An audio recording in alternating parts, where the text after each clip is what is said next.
Basement काफी बड़ा होता है, इसलिए वो लोग अलग अलग हो जाते हैं और विंसिन को ढूंढने लगते हैं।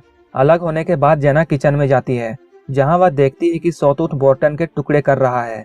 तभी थ्री फिंगर वहां आकर सॉटूथ को वहां से ले जाता है। यह सब देखकर जेना भी वहां से जल्दी से भाग जाती है। वह उन लोगों के पास आकर सब कुछ बताती है। तभी वॉटर के जैकेट में कुछ उनके सामने आकर गिरता है। केनिया उसे चेक करने के लिए जाती है। जैसे ही वह उस जैकेट को खोल कर देखती है तो वहाँ वॉटर का कटा हुआ सर होता है। ये तीनों उसका सर देखकर काफी डरे हुए होते हैं। तभी ये तीनों भाई क्लियर के गले में तार डालकर उसे ऊपर खींच लेते हैं। तब काइल जल्दी से आकर उसे पकड़ लेता है। वह उसे बचाना चाहता है, लेकिन उसके खून से वह पूरी तरह नहा जाता है।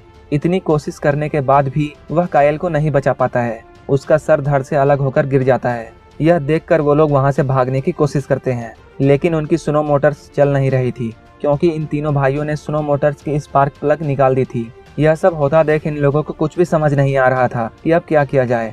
उन्हीं में से एक लड़की, जिसका नाम लॉरेन होता है, वह स्केट चैंपियन थी। वह डिसाइड करती है कि स्केटिंग करते हुए वह मदद मांगने के लिए आगे जाएगी। तब वह मदद लाने के लिए वहां से चली जाती है। बाकी सबके पास गर्म कपड़े नहीं थे। गर्म कपड़े नहीं होने के कारण ये लोग आगे नहीं जा पाते हैं। तब ये लोग इंचार्ज ऑफिस में खुद को लॉक करने का प्लान बनाते हैं। तब ये लोग जल्दी से भागकर ऑफिस में जाते हैं और खुद को अंदर से लॉक कर लेते हैं। अपनी सेफ्टी के लिए इन लोगों के पास कुछ नहीं था। बेसमेंट में इन लोगों ने बहुत सारे हथियार देखे थे, इसलिए कुछ लोग उन हथियार को लाने के लिए नीचे जाते हैं। वहाँ पर थ्री फिंगर इन लोगों के पीछे पड़ जाता है।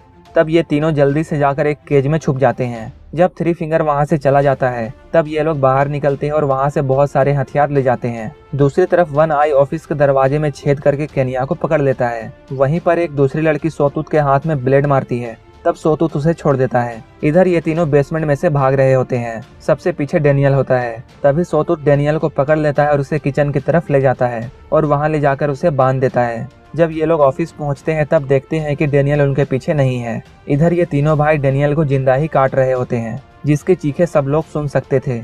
इन लोगों के ऑफिस में बहुत बहस होती है और लास्ट में ये सब लोग उसे बचाने के लिए चले जाते हैं। तब काइल देखता है कि ये तीनों भाई उसके मसल्स को काटकर उसे तेल में फ्राई करके खा रहे थे। यह देखकर वे लोग सोचते हैं कि वो डेनियल को नहीं बचा सकते हैं। तब वो लोग डिसाइड करते हैं इन तीनों ब्रदर्स को वो लोग ट्रैप में फंसाएंगे। ये सोचते हुए ये लोग उन पर अटैक कर देते हैं और उन्हें एक सेल में बंद कर देते हैं। तब काइल उन्हें जलाकर मारने का फैसला करता है, लेकिन केनिया उसे ऐसा करने से रोक देती है। केनिया काइल से रिक्वेस्ट करती है कि वह इन्हें नहीं जलाए। तब काइल इस जेल के किनारे पहरा देने के लिए रुक जाता है और ये सारे लोग जाकर सो जाते हैं। इन लोगों को उसी सेल में लॉक किया गया था जहाँ ये लोग 29 साल पहले लॉक थे।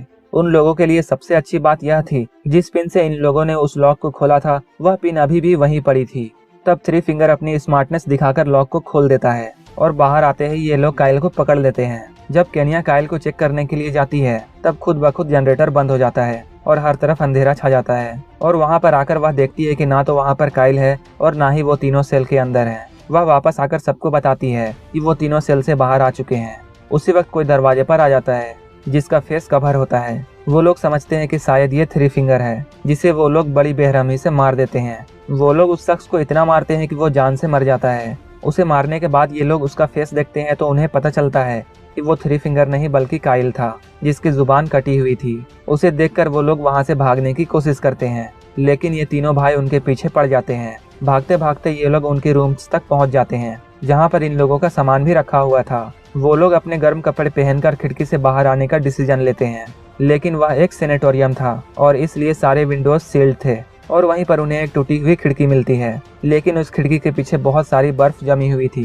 सारा उस बर्फ को हटाने लगती है, लेकिन उसी वक्त वो तीनों भाई भी वहां पहुंच जाते हैं। थ्री फिंगर दरवाजा तोड़ने की बहुत कोशिश करता है। थ्री फिंगर के बाद अब सॉटूथ उस दरवाजे को तोड़ने की कोशिश करता है। इतनी ही देर में सारा बर्फ से एक रास्ता बनाने में कामयाब हो जाती है और वो लोग वहां से बाहर निकल जाते हैं, लेकिन जेना बाहर नहीं निकल पाती है और वो वहीं फंस जाती है। सॉटूथ ड्रिल लेकर उसे मार देता है। बाकी तीनों जान बचाकर वहां से भागते हैं, लेकिन वो तीनों भाई भी इन लोगों के पीछे आते हैं। सॉटूथ ब्रिजिट को पकड़ लेता है, जिस पर चाकू से वो उसके हाथ पर हमला करती है। तब वो उसे छोड़ देता है। दूसरी तरफ हमें लॉरेन दिखाई जाती है, जो बर्फ जमने की वजह से मर चुकी होती है। यहाँ सैड मोमेंट ये है कि रोड उसके सामने होती है, लेकिन तूफान की वजह से उसे नजर नहीं आया और वो हिम्मत हारकर वहीं बैठी रह गई।